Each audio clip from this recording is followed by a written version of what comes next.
The movie begins with an emotional scene where a middle-aged woman and also a mother named Jess comforts her little son Tommy after a nightmare. To alleviate her own fears, she shares an imaginary moment with him. Later, in a sunny neighborhood, Jess gets ready for a sailing trip with Tommy. While cleaning up paint that Tommy spilled, she stains her dress and is interrupted by a mysterious doorbell with no one outside. After changing clothes, Jess finds a note on her fridge reminding her to go to Triangle Harbor. Despite Tommy throwing a tantrum over a mess, Jess calms him down and takes him to the car. At the yacht, she meets her friend Greg and a married couple, Sally and Downey, who are waiting for their arrival. Sally introduces Heather, a surprise guest for Greg. Victor, the deckhand of the yacht, arrives with Jess, but Tommy is missing. Concerned, Greg checks on Jess, who claims to be tired to avoid spoiling the trip.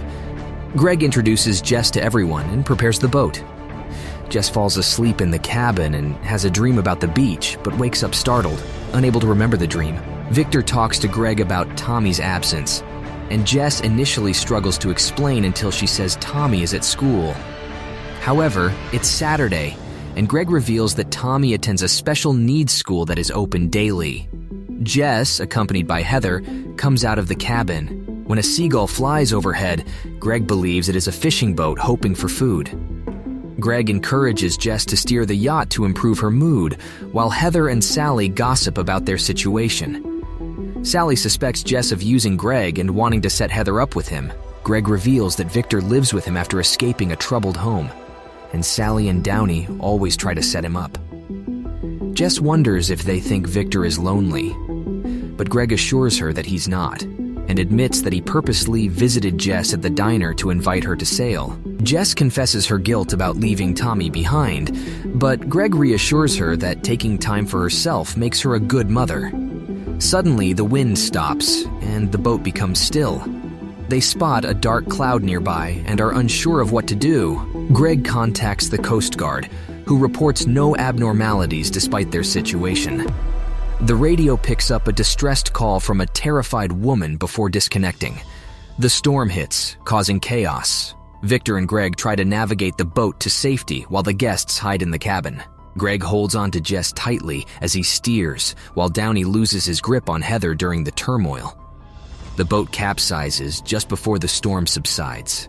Greg and Victor help the others onto the overturned boat, but Heather is missing. With the skies clear, they wait for help, and a large passenger ship approaches. They call for assistance and board the ship, although Jess feels suspicious about it. On the ship, Jess senses something familiar. Victor tries to contact someone on board, but receives no response. The group decides to go to the bridge and speak with the captain. Sally hopes Heather is also on the ship. As they wander through maze-like hallways, they discover photos of the ship dating back to 1932. It is named after the Greek god of wind, Aeolus, and his son Sisyphus, who is forever punished. Greg and Victor investigate a sound and find a set of keys, including Jess's with a photo of Tommy matching her locket. They believe Heather dropped the keys here. In the ship's dining room, there is fresh food, but no one else is present. Sally continues calling for Heather, while Victor indulges in the food. Greg silences Sally and suggests that someone on board may be deceiving them. He insists they continue to the bridge. Jess suddenly feels watched and catches a glimpse of someone fleeing from view, alerting the others. Victor chases after the mysterious person, while Sally wonders if Jess saw Heather, leaving Sally alone in the lounge. Meanwhile, Greg decides to go to the bridge by himself, instructing Jess and the couple to wait for Victor. However, Jess follows Greg, frustrated with everyone's behavior. Greg dismisses her concerns as a shock, and they hear noise coming from a cabin door. Inside, they find a message written in red on the mirror, instructing them to go to the theater. The eerie message frightens them. While Victor continues his search, he hears loud sounds and follows them outside. Back with Jess and Greg, they find a map of the ship and realize the writing was done in blood. Greg thinks it's a prank by bored crew members, but Jess remains unconvinced and feels paranoid. They separate, with Jess returning to the dining area. There, she discovers that the previously fresh food has turned rotten. She hides when she hears movement and encounters an injured Victor who suddenly attacks her. A desperate Jess finds a wound on his head and pushes it, causing him to collapse. As she tends to him, a gunshot interrupts her, and she rushes to the theater. In the theater, she finds Sally and Downey cradling a bloodied Greg. Sally accuses Jess of shooting Greg, but Jess insists she was with Victor. Downey believes Jess harmed both Victor and Greg. Amidst the chaos, the burlap-masked shooter continues firing at the couple, killing Downey. Jess tries to protect Sally, but the shooter fatally wounds her. Jess seeks refuge in the engine room and then grabs a knife from the kitchen for protection.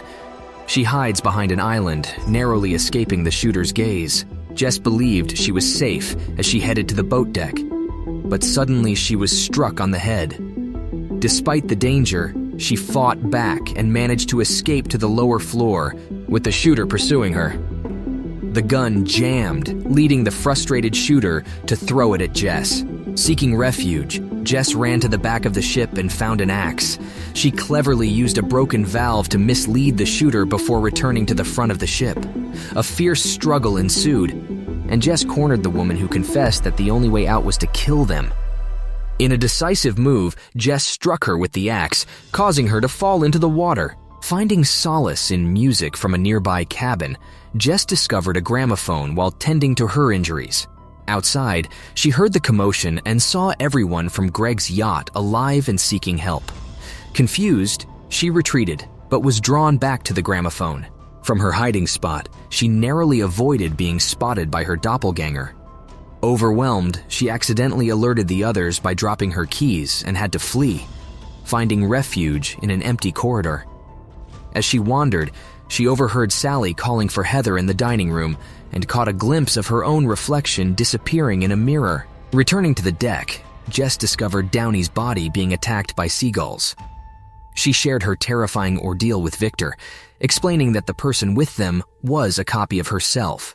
Despite her attempts to show Victor the body, it had vanished. Desperate to convince him, she unintentionally injured Victor, revealing a wound at the back of his head. Confused and horrified, Jess narrowly escaped from the new Jess and Greg. In the crew's locker room, she found papers she had written instructing her to kill everyone if they boarded the ship. Memories flooded back, and she came across a row of shotguns and identical lockets, realizing she had been trapped in this scenario before. Motivated by thoughts of her son, Jess resolved to escape. She encountered the new Victor and reassured him of her intentions, while the new Jess entered the lounge. Jess revealed herself, aiming the gun at the new Jess to prove her authenticity. Unable to pull the trigger, the new Jess escaped. Jess promised Victor they would escape together and found Sally, Downey, and Greg heading to the theater. Jess urged them to break the pattern and flee, despite Downey's demand for an explanation. Handing Downey the shotgun, Jess went to find Victor, but discovered he had fallen into the water. On the deck, Downey shot the burlap sack-wearing shooter, revealing yet another Jess.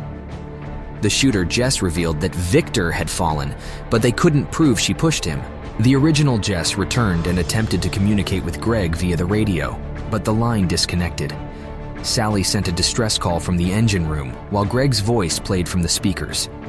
Jess desperately tried to reach Greg, but failed. She found Sally crying on the upper deck, and Sally hid among the disposed bodies. The new Jess fought the shooter, Jess, and Jess promised Sally they could escape when the loop restarted. Tragically, Sally died, and Jess overheard the new group calling for help. Realizing the loop would reset when everyone died, she formulated a plan. Unable to stop the ship's progress, Jess altered a message written by Downey, directing them to the theater.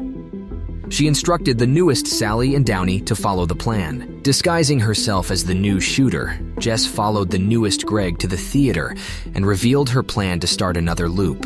Holding the gun to Greg, she intended to prevent them from boarding the ship again. Greg promised to do anything for Jess, but she shot him.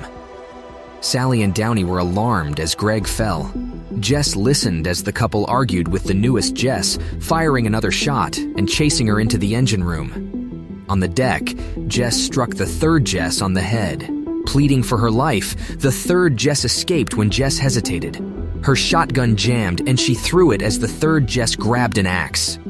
A brutal fight ensued, with the third Jess cornering Jess at the edge of the ship. The original Jess urged the new Jess to continue the cycle of killing the next group. The new Jess swung the axe, causing the original Jess to fall into the water. Awakening on the beach, the original Jess headed home and witnessed another Jess yelling at her son, devastating her. She killed the new Jess with a hammer and concealed the body. Taking her son, they left, but blood splattered on the windshield as they drove. Jess saw dead seagulls, lost control of the car, and crashed. Bystanders discovered Jess's body and her dying son, Tommy. Being helpless, a taxi driver finally suggested there was nothing to be done. At the harbor, Jess met Victor again. Though her memory faded, she longed to sail and initiate a new loop to be reunited with her son.